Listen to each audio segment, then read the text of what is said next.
our ESPN senior insider, and you know more than basically everybody. I want to take the always. trip to Disney. You don't, or you do? No, I said you might want to take the trip to Disney. It's raining. You can't even operate right now. Okay, let me ask you this. Mavericks, why are they looking to trade Dennis Smith Jr. in year 2? A couple reasons. One, he and Rick Carlisle, their coach, have not been on the same page. I think he's been frustrated with his decision-making, maturity, and then the emergence of Luka Doncic. He's their playmaker now, and those two have not been productive together. They've seen, a much better pairing at times with Doncic and Jalen Brunson, the rookie from Villanova, who Carlisle is very fond of. And this roster is going to be built around Luka Doncic. That's how they're looking at their future. So he's been made available. They've had significant amount of talks, and they sat him for 3 games with what they're calling a back injury. Now they're saying he's sick. And I think the plan there is maybe he stays off the court until they can find a trade for him. Does that surprise you at all, Stan? So early on in this kid's career? No, not at all, because I think, he doesn't fit with Doncic, or at least they don't think he does, and that guy's going to have the ball in his hands all the time. So probably putting more shooting around him and not a guy who wants to go on his own as much, maybe fit better with them. I'm a little surprised because I thought he was one of the better point guards coming out. Everybody talk about he could have been picked over Lonzo Ball or De'Aaron Fox. I mean, he's shown some talent out there. So, I mean, we don't know what his potential going to be, but he's a great athlete.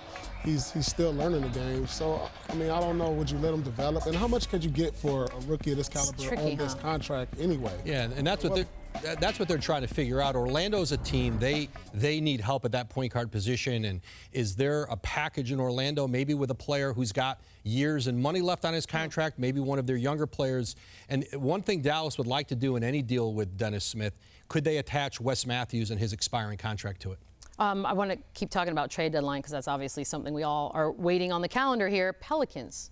Where are they as far as positioning themselves as we get closer? Yeah, they want to continue to try to improve this team to convince Anthony Davis to stay there. Dell Demps, their GM, he told me, listen, we've won 2 or 3 games since we've gotten healthier.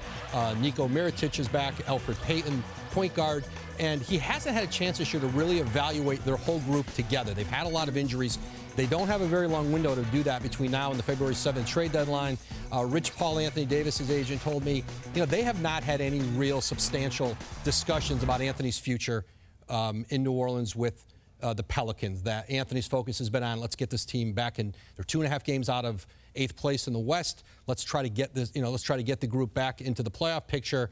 But there's no promises about his future beyond the trade deadline. I mean, I think it's safe to say right now, I think he'll be there certainly through the trade deadline. New Orleans does not want to trade him, and they're going to have to be forced into doing that. But their focus is, can we find another deal? Mirotic last year, really, that deal helped that team at the deadline.